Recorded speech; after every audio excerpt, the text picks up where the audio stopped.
This isn't quite the weirdest game I've ever been asked to ruminate on, but this one was really hard for me to wrap my mind around. And the more I played, the more I was confused. For the record, this is specifically a rumination on two separate things: Shadowrun Returns and Dead Man's Switch. And the mere fact that I distinguish those two probably gives away part of why I consider this to be such a weird and unique circumstance. This is also probably going to be more me talking about the game than it is about the actual story of Dead Man's Switch in particular, so forgive me on that one. So, before I go into anything, let me go ahead and say that I don't have a lot of history with Shadowrun. I have played Cyberpunk, I have played the original Shadowrun SNES game, and that's about as close as I've ever come. But what I find interesting is that so many of the concepts of this game just slid perfectly into place. And the more I played it, the more I started to realize that that's at least in part because of how well it's presented. I've made a comment recently about a game called Divinity Original Sin 2, which I've been playing very recently. It was very weird, by the way. I went within 2 days, or excuse me, 3 days, I went from playing Divinity Original Sin to playing this game. That was a bit of a whiplash there. But anyways, I commented on that game that it felt like a game that was made now, as if they had never stopped making CRPGs of that variety. And in many ways, I feel the same way about this one, Shadowrun Returns. The thing is, this isn't... I almost want to say this, aside from the obvious Dead Man's Switch, this isn't even a game in the strictest sense of the words, in the same way that Mario Maker isn't a game in the strictest sense of the words. Oh, of course, Mario Maker has built-in levels that you can run around and design, but the whole point is to make your own thing. And that is the overwhelming feeling I am left with Shadowrun Returns. I did what I can only call a cursory glance of the overwhelming amount of content I found on various sites and, of course, Steam's own thing with regards to Shadowrun Returns modules. And there's a lot there. I don't know the quality of it. I don't have time to check out all that stuff. But that's what I feel like. This whole thing felt like someone made a video game Shadowrun. Now, I know what you're thinking. Well, duh, but that's not what I mean. I mean, imagine if someone made Dungeons & Dragons the video game. That's what I mean by that. Not like a specific campaign or a specific story like Baldur's Gate or Neverwinter Nights or anything like that.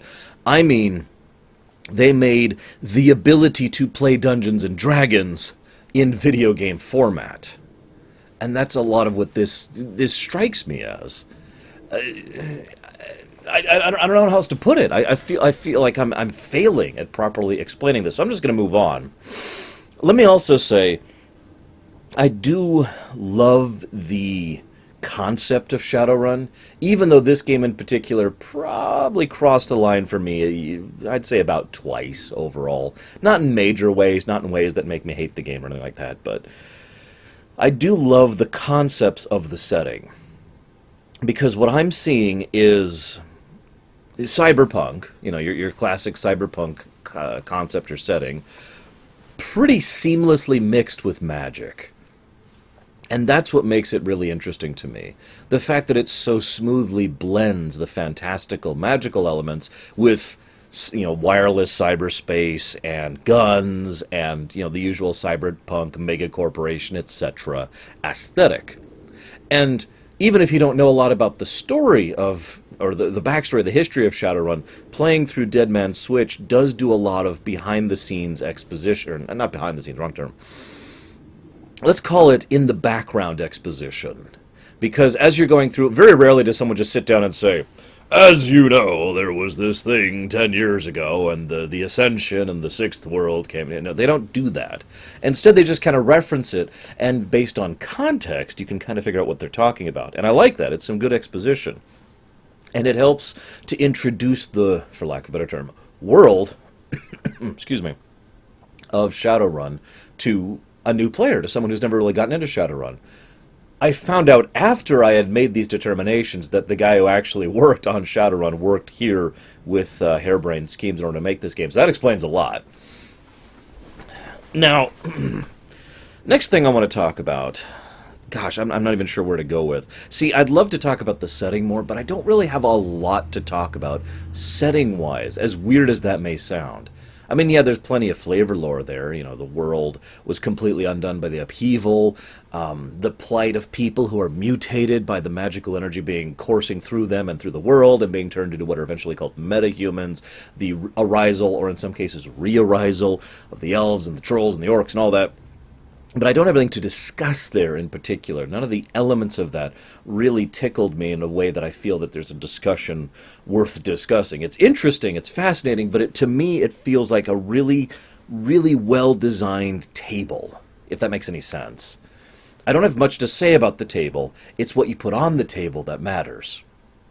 And that's what I feel Shadowrun is, and why I hope that they do some good stuff with Shadowrun in the future. Now, it is also worth noting, I have not played, what is it, Hong Kong, and there's another one, I don't remember what it's called right now, but I haven't played the future Shadowrun stuff. And I'm told they added, more better, basically, that they made them better in every way. And I would like to have time someday, hopefully, yeah, right, to actually be able to play through those campaigns and see what they did with them. But do you understand my presentation here? The setting is interesting as a launching point, but what's really going to engage me is what you do with it. Now, I do have one thing to talk about with it, and I'm going to go ahead and talk about this now, because it's kind of a setting thing more than a plot thing. And that thing is BTL. This game really hammers that nail down pretty hard. In fact, for the longest time, based on how much thematically and narratively the game was focused on BTL and its concepts and the people who are pushing it and the people who are victims of it and all that, that I thought that was going to be the main plot. It wasn't until our first insect person showed up that I was like, oh, okay, we're going that route with it. Because, of course, I know about the insect spirits in Chicago. So the moment I saw that, it just all kind of clicked. I'm like, oh, right, okay, this is before Chicago. Gotcha. For those of you not aware, the Chicago, Bug City, Insect Swarm, this whole thing happens there, too. But I digress. So, the BTL thing. First of all, from a purely non-horrible perspective, the idea of this kind of personal holodeck is fascinating, and it's completely understandable why it would be so addictive, even if it was not artificially engaging the pleasure centers of the brain, making it chemically addictive, I've said this before, the holodeck, when you really boil it down, is magic. It should not work the way it does. It should not work anywhere near as well as it does. We all just kind of accept it because, yeah, okay, whatever. But a personal holodeck, and this came up as well in... Oh my god, I suddenly can't think of the name of the trilogy. I played through the trilogy earlier this year for a series of Ruminations. Dreamfall Chapters? That's the name of the third one, I think. Anyways, the Dreamfall series, whatever that's actually called. God, I can't think of the name of it. I talked about this there as well, because there you have the thing where you just plug in and you go into the holodeck, but the holodeck's totally in your brain. That, to me, is something that makes more sense than a physical holodeck you can actually walk into. Less desirable, but easier to explain from a technological perspective. Now, the thing is, by all accounts, the way... And I'm not sure if this is how it is in the actual books or lore or whatever, but as it's presented in the game, the reason it's so effective is because they are recording actual brain input, which they can then translate into your brain. In other words, it's not artificially generated. Everything they're showing you is recorded. That's where things get a little bit sticky, because whatever series you're going through has to be recorded first. That also means you don't really get to react or interact with it. I mean, there are mood BTL things, the SimSense mood augmenter, which allows you to just feel happy, and that's it. There's nothing else done to you. But that's not what I'm talking about. For an actual interactive experience, well, it's not actually interactive. It's just it's like a holonovel, except one step even further back from a holonovel. It's basically a really advanced form of watching a movie, when you boil it down. Now, of course, the counterpoint here, as I just mentioned, is someone has to go and record that. So, if you want to record yourself running through and gunning down a bunch of people... Well, you see the problems already, right? Or if you want to record someone who's, enjoying a nice, fine meal and dining, well, someone who has the money and affluence to do that has to agree to be a recording person for that. If you want to record anything about sex, well, you get the point. And that leads into how, this is one of the lines that was crossed for me in this game, because that is just really, really, really messed up, how people are literally being enslaved or chop-shopped, basically, Frankenstein together, to be ideal recording subjects in order to record whatever it is that is needed. And they flat out say in the game that they do killing, like they will kill someone. And the thing is, you might be like, well, okay, that's pretty horrible, but I mean, it's kind of par for the course. No, what I mean is recording the person being killed, not the person doing the killing. And then people can then go and experience being killed. That's some Dark Eldar stuff right there. And I had to pause the game for a bit, because that and several other things as we were going through the BTL thing was just a little bit too much for me. Bunraku, that's actually the term. I wrote it down here. They've got this Bunraku thing, it's like, that's more of an official form of it, but the fact remains, hey, and in fact, it's really messed up. I'm just going to segue here. Let's talk about Silas. He's one of the only characters I feel was worth talking about. No offense to the characters in this game, actually. I feel a lot of the characters are, how do I put it, one-dimensional, but interestingly dimensional, if that makes any sense at all. There's not really any depth here. And the narration done in the actual text bubbles in the upper right corners they're talking is very well done. It feels straight out of a module. I'll build up to that point later. But I didn't feel like most of the characters were really noteworthy. I couldn't name just about any of them for you, except for Jake, of course, and Coyote. I liked her a lot. Dresden was awesome. And, of course, we did kill Steve Jackson in this game. It's hard to miss the fact that we killed Steve Jackson, because he's Steve Jackson. I don't even know how many Steve Jackson games I've played. Anyways, so, I don't have a lot to say about most of the characters, but I do have a couple things to say about Silas, because his case is interesting in three different ways to me. First of all, let me just go, actually, before I get into those three ways, let me just say the very first time I saw him, when he was looking over the scene of the crime and I just happened to notice him, I looked at him, his portrait, and I looked at his description, I was like, okay, he's the bad guy. Just guessed it right there. And lo and behold, I was about half right. When I see him again, when we actually go to hunt down Holmes, I'm like, oh, yeah, it's you again. Yep, nope, called it. No surprise. Anyway, so the first thing I find interesting about him is he is someone who was mutated and became elf, at least based on his reports and the reports of the actual Holmes, during... he was around during the Ascension. He was someone who got turned into this. And in the early days, people didn't really know what to do with this. They didn't know that someone has just been magically infused into being an elf.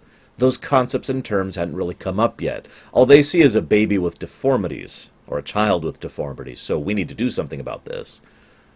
And so he wasn't exactly taken care of in any particularly good manner.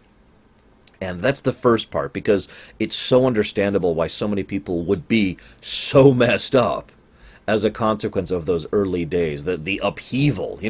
I've often said when it comes to a societal level, progress is painful, progress is dangerous, but progress is something that happens on a curve. It happens gradually. Very, very rarely is it net beneficial to slam someone in the face with progress or change, because stuff like this happens. I mean, you could argue that this was an overall net positive thing. I'm sure that's heavily debatable, and I'm not as versed in the setting necessary to really go into that. But there's no denying that little people will get stuck in the cracks when you do something like this. People who aren't being hurt because of malice or because of some evil intent. It's because there's genuine ignorance on display here. I mean, rewind time a few centuries. You don't even have to go that far back to doctors who would kill their patients without meaning to or trying to, because they only had very limited knowledge of medical history or concepts to use to try and cure their patients. It's not hard to understand this kind of thing, especially if it was suddenly thrust upon you. All right, here's an elf. Well, you don't know what an elf is, and you don't know why an elf is. You just see a boy, right? Second thing I find interesting about him is that he's a very unique slice of character. He's a monster, right? Deranged, crazy, evil. We've seen that before. Now, I'm not saying that derisively. I don't demand every character be unique. I'm not one of those people who deride something simply because it's been done before. It's nothing new under the sun, right? But what I do find interesting is that in this otherwise fairly typical Hojo-style character, if you will, he's doing it for money. Like, it's so ordinary. It's so normal. Like, as you're building up to finding this guy and learning about him, you think, oh, maybe he's getting ritual totems, or he's messed up, or he's twisted, and, oh, well, he's doing it because it was for a job. Okay. Well, apparently everything he's been doing has been for a job. Huh. So, in other words, he is still twisted and messed up and evil and blah, blah, blah. But there's a tone of banality added to him, of mundanity, that just drags him down to the point of just approaching normal while still being this monster. And it adds a wonderfully unique flavor to him that made him engaging for me. The third and final reason I found him interesting was that he's the kind of character that I find myself pondering the core motivations of. Obviously, I already discussed the modern motivations, but why did he take over the psychiatric realm? Why did he end up doing it? He gives his own explanation for this. He told me I could be better, I could fix myself, and I did, with pieces of him and blah, blah, blah. I don't know how much of that is him spinning yarn, though, or how much of that is legitimate, and I find myself curious if this is just a natural byproduct of someone who was so damaged in multiple ways from multiple sources when he was so young. I don't know. But anyways, moving on now. Let me check my notes here. One thing I want to know about, excuse me, what the hell's up with the insect spirits? I actually went and did some digging into this, just into Shadowrun in general, and all I could find is that insect spirits are evil, Chicago, all that. I already know about the Chicago thing, at least in brief, and how they operate. I know this sounds weird, but I feel like the insect spirits don't gel with me. I don't know how better to explain this. I feel like they're just kind of thrust into the setting to have, universal bad guys, right? You always got to have your acceptable targets, right? Nazis or stormtroopers or whatever. You know what I'm talking about, right? Darkspawn over in Dragon Age Origins, or the Husks in Mass Effect. I hate to use two Bioware examples, but you know what I mean. A lot of works of fiction have this one thing, that it's okay to hate them and it's okay to kill them and not feel bad about it because they're an acceptable target. I've talked about this concept before. And I feel like the only reason the insect spirits exist is to be an acceptable target. But unlike most acceptable targets, I have found almost no lore backing that up. It's just, they're there, they want to be here. The end. They just want to expand into this world for whatever reason. I don't know. They never really worked for me. Also, they were extremely irritating to fight. I'm weirded out how much I'm talking about lore here. I didn't really intend to. It's because I'm kind of bouncing around my notes a little bit. Literally half my page here is all gameplay notes. I suppose this is a good time to talk about the core combat mechanics. Now, as I said, the last time I played Shadowrun was, it would have been about 2003, 2004, something like that. Maybe? God, I'm not even sure about that. I think that's about right. It would have been before 2005, but after 2002. So somewhere in that range was the last time I sat down and played pen and paper Shadowrun. And I don't know if any of that was subconsciously in me or not when I was deciding the Magasean rule set, which is the rule set my own custom rule set I developed primarily for Primus, but also for any other games I run. But I mention this because there's one idea this game does that I love, that I myself implemented in the Magasean rule set, and that would be the unique form of AP usage. Now, plenty of games do AP usage. You know, Fallout does the AP thing. You know, Divinity Original Sin, I just mentioned it, does the AP thing. But that's not what I mean. In those games, you have like a pool of AP, and then like this action costs 3 or this action costs 2 or whatever. In this system, it's pared down a little bit more. You have 2 AP, and movement is an action, or attacking is an action, or casting is an action. That's the exact same rule set I use for Primus, for the Magazine rule set. And it just immediately clicked with me, because in addition to the fact that my own setting works like that, or my own rules work like that, it makes sense to me. It's kind of like, okay, basically what I find myself sitting and doing is saying, I have 2 things I can do this turn. So if I want to reposition way over there, that's going to be far enough, it's going to take double move to do it. So I'm going to do that. Or, you know, I'd really like to shoot this guy and then get back under cover. You know, it's basically the same thing that XCOM does, which also makes perfect sense in my head, except with slightly less rules involved. Because, you know, XCOM has the whole, you shoot your end of turn unless you have the right talents, and certain gear can change that, all that fun stuff. But I like it. I like that system. It was very easy and intuitive to understand, which leads me very smoothly to my next point. Without ever having to... I had to look up something twice in this game. I can tell you both instances. When I was trying to infiltrate the warehouse, I had to look up where to find the ladder because of something I'll talk about in a second. And when I was in the... I guess this would be the third to last zone, dungeon, whatever you want to call it, I was stuck. I couldn't figure out how to go forward, and then what ended up happening is I had to go back a full room, wait for 2 full turns there before some guy bust through the wall, and that would then be my way to leave. 2 times I got stuck in this game. Now, you might be like, oh, that's a well-done campaign, but what I mean by that is, usually when I get stuck, it's because I'm missing something, or because I don't understand how I can do something. I mean, okay, I shouldn't say it that way. I usually get stuck on really stupid things. Anybody who's seen me stream probably can attest to that. But usually that tends to be the kind of thing, in my experience, that's a UI flaw. The fact that everything just made so much sense and I could immediately divine what to do and where like that in this game is part of what I'm praising. The UI design is very simple, but flows beautifully. At no point did I find myself thinking, oh, how do I equip this? How do I change up my cyberware? How do I use this ability? No, I never had that kind of question the entire game. That's what I mean by being stuck twice. I was never stuck wondering how to reload, or trying to figure out how to move right, or trying to optimize my route, or anything like that. Anything that might happen in a game with a worse UI. So I have huge, huge praise for that. It's probably the thing I would praise most about this game and overall in terms of a gameplay perspective. I also love the amount of writing in this game. It's actually kind of weird because this game is basically writing and combat, reading, I should say, and combat, and that's it. Like, that's the gameplay.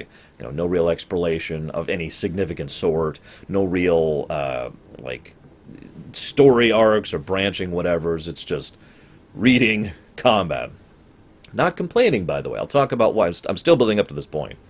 So, lots of dialogue, lots of reading, I should say. A whole bunch of it. I like I already mentioned the little GM tips in the upper right. I also like the loading screens narration thing. While there's something I found was a little bit of a flaw of that, which I'll talk about next, I did like the fact that every loading screen in the entire game was setting up the next scene. To use a really old analogy, it's like when you're sitting down at the play and the people are, the lights fade in the background and the stagehands? I can't think of the term all of a sudden.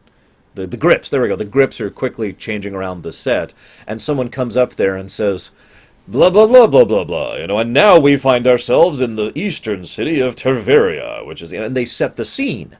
That's what it felt like it was happening to me. Now, of course, I know what the intent was, which is not the theatrical thing I inclined. The intent is to feel like the GM has opened up the book and is like, all right, so now you find yourself at the eastern city of Terveria as you get out of the, blah, blah, blah. It sets the scene, right? I liked that, and I found myself enjoying reading those. I also liked how the dialogue options don't change anything except for everyone else's attitude towards you and your character. This is something I used to praise about, well, a lot of games, actually. Baldur's Gate, Neverwinter Nights, Dragon Age. The idea that you don't have a truly branching story. You're not completely deciding the fate of things or altering paths or anything like that. But what you're doing is you're deciding the flavor of you. Role-playing, in other words. To put this in slightly different terms, it is possible, and some games have failed to understand how to do this properly, Fallout 4, excuse me, to have a quest and you have 4 options, or ideally 6 is actually my personal ideal number. But let's go ahead and say 4 options. And all 4 options are yes, but have them be different flavors of yes. Have them elucidate the type of personality your character is and allow you to role play. And this kept happening. Usually there's actually 3 options in this game. It's like, all right, you can be a dick. You can be snarky, but trying to be witty. You can be helpful and polite. And those were generally the 3 options. Occasionally another option would come up where you could just be straight up all about the money, no nonsense, business, professional, that kind of a thing. But you could decide the kind of runner you were as you were going through it. And I like that. Now, I said I'd talk about this next, so I will. Let's talk about the mission-y-ness of the game. I don't have a better term for this. I spent almost my entire playthrough of the game. I got to the last dungeon, and I was still trying to put a finger on what it felt like. It's very mission-y. Now, what I mean by that is there's no real hub. No, there isn't. Think about it. There's no hub. There's no world map. There's no exploration. There's no zones. There are missions. Even when you go back to the Seamstresses Union, even when you go back there, that is another mission. You have a certain number of objectives to obtain and to accomplish, and once you're done, you leave the mission. The only thing that makes that place different is it has more recurring NPCs you can talk to and vendors. But otherwise, functionally, it's still another mission, just like every map in the game is. And it left me feeling weird, and at first I didn't like it, to be completely blunt. Like, it first drops you out and you're out in the street, oh, cool, and then you go into the bar, okay, cool. And then you go out and you, warp to the next spot, and I'm like, huh? And that's how it works. Each time you finish a mission, you warp to the next mission. It would be like playing Final Fantasy Tactics if there was no overworld map and no in-between. Like, you just go straight from one mission to the next. That's what I mean by mission-y. It's very mission-y.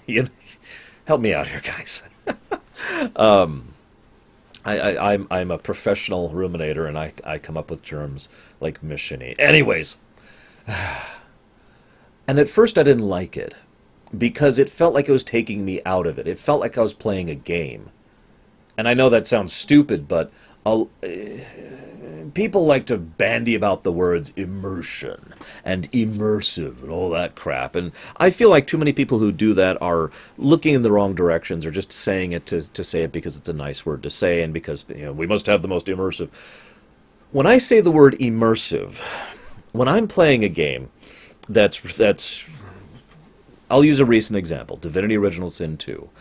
At no point did I sit back and think, I'm playing a game. That mentality never came into it.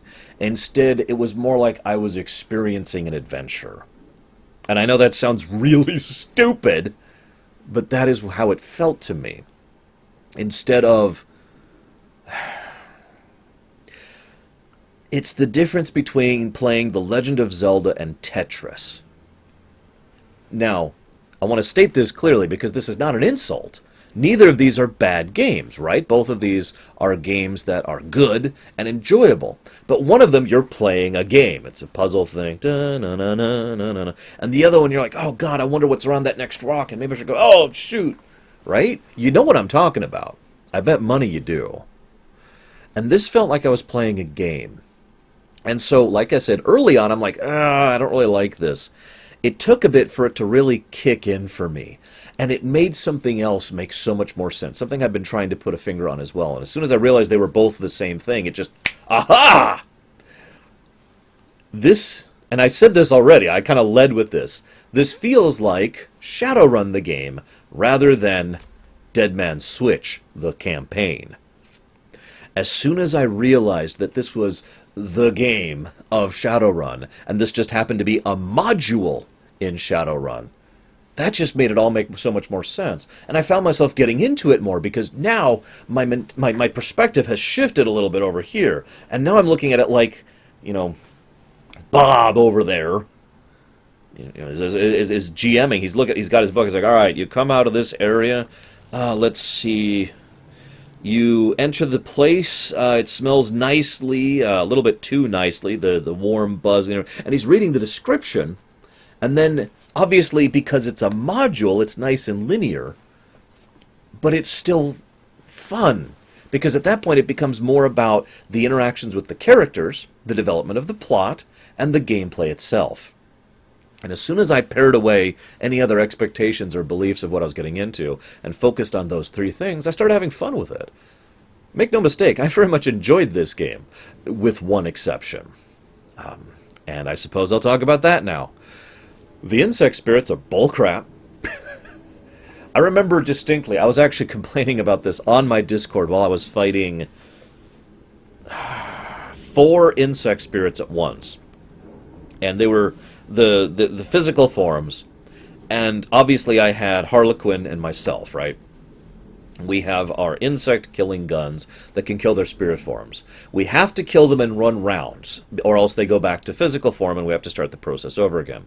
So I have to make sure that I am out of cover and right up on top of these things when they die, so that I am in position with ammo reloaded, because I need 3 shots in order to kill them, and I have 4. If I miss 2 shots, I have just lost that kill. Did I mention that even despite being in melee range, and with a very high quickness stat on my main character, I basically went with pure rifle as soon as I realized what I was playing. I'll talk about that in a minute. But as soon as, I was right in melee range with these things, 86% chance was the highest I could ever get my hit chance. And just like XCOM, that is just not enough. And so more than once I found myself whiffing, and then it would reload, and I'd have to do the whole thing over again, and using my other 2 runners, focusing on them to keep everything else distracted, or trying to lower their health so next turn I could do the thing, and it just became a chore after a while. It got to the point where when I was fighting the actual last boss, Jessica, I just completely ignored all of the insects and focused on her in the hopes that I would be able to avoid, having to go through that rigmarole. I was wrong. I had to kill them anyways, and I nearly lost Harlequin on that because he's a melee. He's got a sword when he's not, shooting bugs. Oh, and the fact that they only give me 2 of those damn things. I mean, at least give me 4 or give me more ammo, something. It was irritating. And the whole thing just felt like a slog. And that's something I want to comment on as well.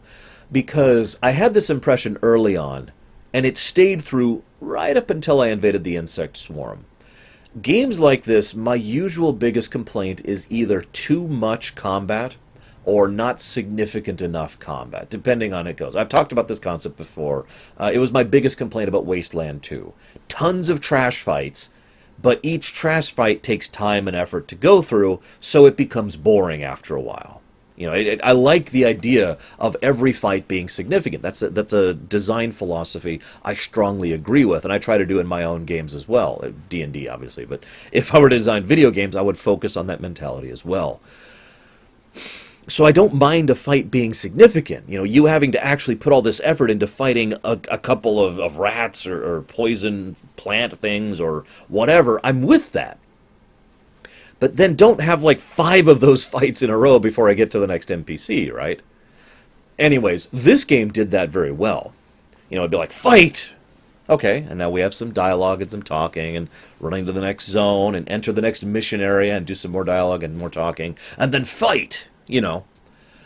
It felt like they were spread out enough so that the significance of each fight was elevated, and I didn't feel bored. I didn't feel like I was like, oh, come on, going through these fights. The only time I felt that way was in the last dungeon, or rather, I guess the last 3 missions, which is just the push through the insect hive. And yes, I know that, of course, an insect hive is going to have a bunch of enemies. I still feel like, from a purely gameplay perspective, it didn't make it feel like I was, damaging my way through to get to the queen. It more felt like I was, hang on, come on. Like I said, it wasn't interesting. it was boring. Now, that is just my opinion, and of course that's one of my very few real complaints about this game. Possibly my only real complaint about this game, really. Gosh, what else? I am told that originally when this game went out, there was no quick save, which I actually didn't use quick save except for once. And in that one instance, it actually turned out to be a mistake, and then I found out about the rewind feature, which is a weird thing, actually, because the rewind feature is nice, but what I don't get is why it's not just a load feature. I mean, you already have all those autosaves, why not just keep them in the load menu? It feels like an unnecessary step, but whatever. Anyways, it's still there. I mentioned the cyberpunk thing. Let me reiterate that for a second. There was a great mission. Absolutely my favorite mission is when I was invading. Oh God, what's their names? The tower of the dudes that start with T. Telestrians. There it is. I knew I wrote it down. Invading the Telestrian tower. This is the first invasion, the militant one, and I'm at the top floor. And I have to go hack this thing. And so I've got one person jacked in, and the other three people trying to hold off everything else. And the dynamic of going back and forth between the three people fighting the meat space battle and the one person fighting the cyberspace battle was actually really cool and awesome and fun. And I did a whole bunch. It was interesting. It was engaging. It was a fight that was significant, and I had to use very careful tactics to get through and blah, blah, blah, blah, blah. And I liked that. I liked going through that. I enjoyed that immensely. But I wanted to share a quick story really quick. It's the only story I thought was fun to share because my cyberspace guy is going through, and then I see something pop up, and I'm like, what the hell's that? It was something I hadn't seen before in cyberspace. So I mouse over it, and it says, Black IC. My first reaction is, oh God, it's Black Ice! Because I've played Cyberpunk. And it comes over and hits me, and sure enough, I take damage. And my IP thing, my IP instead of my HP, doesn't go down. I'm like, yep, nope. So I immediately have to pull someone off of the actual fight in meat space, run over and use a med pack on the guy because he had just been from having been hit by the black ice. It was a fun battle, and I just wanted to share that because I liked how the dynamic between the two sides is exactly what it should be for a Shadowrun game or a Cyberpunk game in a similar vein. I already mentioned the AP thing. One of the things I like that they did is they give you that third AP. I don't know if it's built into the system to be able to give you more than 3 AP, but that was awesome. Because to me, that felt like the moment at which you had officially learned the game. Now we're giving you the tools to do whatever. A lot of games do this. In fact, virtually every RPG out there slowly develops, gives you more tools over time to be able to do more things in combat. I mean, my favorite example to go with this is Kingdom Hearts 1. I know a lot of you probably haven't played that game, but at the beginning you can swing and jump, and that's it. 2 tools in your arsenal. Yeah! And it's just a basic swing, too. Not the reach swing, not the kind that'll dash forward, anything like that, just a basic swing and a jump. But as you level, if you go towards the end of the game, like at level 40 or whatever, and you see the huge arsenal of things you can do in combat, you're like, oh, this is awesome. Most games do that sort of gradual progression thing, but I felt that Shadowrun just kind of unloaded on you with that third AP, because you already had access to guns, drones, magic, the totems, the summons, the buffs, God, I don't even know what else. All of this stuff. When I say summons separate from totems, I mean there's the ones you buy, and then there's the ones where like, hey, there's a ley line over there, and I'm just going to turn that into a spirit. That's what I meant. You already had access to all these options. The third AP lets you use them. Because previous to now, you have 2 AP, and you have to be really efficient with your movements, because it's generally going to be move, shoot, or shoot, shoot. But now with that third AP, you can move, shoot, cast, move, buff, shoot, move, buff. The third AP was such a game changer for me. And I felt that was a brilliant way to unlock and allow more choice, more player choice when it came to the combat. And frankly, if it wasn't for that, I probably would have gotten bored before I got to the last dungeon with regards to the combat. What else? I'm looking at my notes now. I've just been kind of talking for a bit here. What do we got? The modular zones, I already mentioned that. The GM blurbs, the AP, which was awesome. Silas, already talked about that. Poor Steve Jackson. Gosh, I've already talked about most of what I have to say about this game. How weird. I do have to say, Jessica, I suspected her immediately. Because, and I wrote down my specific reasons. I'm going to list these to you word for word. There was the lack of interest in what I was doing and investigating. The fact that she got frustrated with me and I was being nice and polite, by the way. That was me the whole playthrough. I was very nice, very cultured, very nice, you know. So she got really frustrated with me. Then she tried to talk me out of this. Then she flat out lied to me about what was going on. Then, the second time I meet her, it took me maybe 2 dialogues to get her to instantly confess to everything. Not exactly a master criminal here. But I'm not saying that's a negative. Because if anything, and I know this is probably me giving too much credit to the game, or the writers, but if anything, I feel like that just helps to add to the setting I mentioned earlier. This is a world in which someone like her could get away with this very easily. The only thing that gets in the way of that is someone like me. I happened, by coincidence, to be on this case. And so, because I was coincidentally on this case, I got in the way and figured it out. Because anybody who was actually on the case and motivated to stay on the case would have figured it out pretty quickly. None of them were really covering their tracks all that well. Why would they be? There's no need to. And that's my point. Who, honestly, is going to care about one dead guy in the street, right? And yet, now this I'm pretty sure I can credit the writers, because there was one thing thematically that I kept noticing throughout the game. People aren't disgustingly horrible. No, hear me out. Obviously, there's the scum with the BTL crap, just absolute garbage. Ugh. Dregs of humanity, who all need to be geeked. But almost every NPC with a name who you meet more than once, so any recurring NPC, is, at the very least, has redeeming qualities, or has things or people, usually people, that they care about. And I wrote down a couple of them here. Kubota, I don't know if I'm pronouncing her name, Kubota? The head of the Seamstresses union. She obviously cares about her people, legitimately cares. In fact, when I brought back Coyote, and Kefka went racing on by, Kefka, I swear to God, when I brought back Coyote, she was like, oh, get him out of your pay. And the moment Coyote left, she just was like, oh, God, thank you so much for bringing her back. And I'm like, it's okay. Because, again, I was being the polite, nice guy.